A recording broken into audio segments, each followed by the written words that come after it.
Salam sejahtera Malaysia, denyut nadi suara rakyat bergema di channel ini. Jangan lupa tekan butang subscribe, like dan share. Malaysia kita punya, cintai Malaysiaku, kita jaga kita.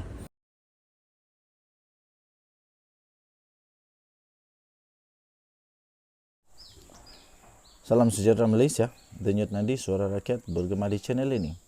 Baru-baru ini ada satu pendedahan daripada Raja Petra Kamarudin bahawa dia mendakwa ada aset UMNO sebanyak 100 bilion ringgit hilang. Tun Mahathir antara yang disebut dan dua bekas menteri juga disebut dalam kenyataan tersebut daripada Raja Petra. Jadi pada hari ini di biharian.com.my ada satu berita yang amat penting berkenaan dengan dana 100 bilion yang hilang ini. Daripada biharian.com.my dengan tajuk dakwaan aset UMNO 100 bilion ringgit hilang, Tun M dan dua bekas menteri digesa beri penjelasan. Itu yang dimohon oleh veteran UMNO. Seorang veteran UMNO menggesa Tun Mahathir bersama dengan dua lagi bekas menteri keuangan untuk memberikan penjelasan berkait dengan dakwaan kononnya kehilangan aset UMNO yang dikatakan bernilai 100 bilion ringgit Malaysia. Wow. Penjelasan bekas Perdana Menteri yang juga bekas Presiden UMNO itu bersama dengan Tun Daim Zainuddin dan juga bekas Bendahari Parti selain Tan Sri Nur Muhammad Yaakob menurut veteran UMNO perlu kerana rakyat khususnya ahli parti itu berhak tahu cerita yang sebenar. Menerusi satu kenyataan, Setiausaha Agung Veteran UMNO iaitu Datuk Mustafa Yaakob berkata, dakwaan itu adalah suatu yang serius dan melibatkan dana besar serta membabitkan kepentingan awam. Jadi kerana itu tuan-tuan dan puan-puan yang dihormati sekalian, veteran UMNO mahu supaya Tun Mahathir tampil untuk membuat penjelasan tentang 100 bilion ringgit yang dikatakan hilang. Dakwaan aset UMNO sebanyak 100 bilion hilang, Tun M dan dua bekas menteri digesa untuk memberi penjelasan. Nampaknya Tun Mahathir semakin hari semakin dihujani dengan pelbagai cabaran hidup. Baru-baru ini keluar di mahkamah atau satu kertas pembelaan. Perdana Menteri Datuk Seri Anwar Ibrahim mendakwa dalam pembelaan itu anak beranak Mahathir terlibat dengan dana kira-kira 200 juta ringgit Malaysia dalam kontrak yang diterima oleh syarikat yang mana ada kepentingan besar kepada anak beranaknya.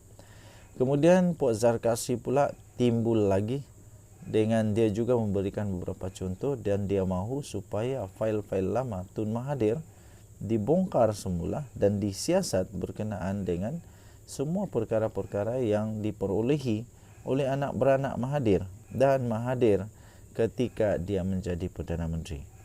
Okey, dan ini pula satu pendedahan daripada Raja Petra Kamarudin, tapi Raja Petra sampai sekarang saya tak boleh nak terima sangat kenyataan-kenyataan atau bukti-bukti daripada Raja Petra. Kerana semua yang disebut oleh Raja Petra itu dia sebut di luar negara. Dia tidak berani untuk balik Malaysia. Kenapa tidak berani balik Malaysia? Kalau dia berani balik Malaysia, saya rasa itu lebih baik. Dia boleh bawa ke mahkamah, boleh mendakwa di mahkamah dan seterusnya boleh menjadi saksi di mahkamah. Okey, jadi apapun, saya pun setuju dengan veteran UMNO ini, iaitu supaya Tun Mahathir dan dua lagi bekas menteri supaya memberikan penjelasan kerana rakyat Malaysia ada hak untuk ketahui perkara sebenar, terutamanya untuk ahli-ahli UMNO. Denyut nadi suara rakyat bergema di channel ini. Bye-bye.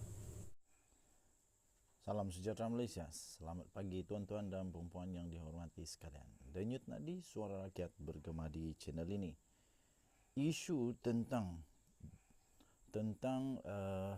dalang kepada payung yang memayungi dalang judi dalam talian secara haram masih lagi menjadi satu perbualan yang hangat di Malaysia. Dan pada kemarin, akhirnya Menteri KDN mengumumkan tentang perkara yang berkaitan dengan ini.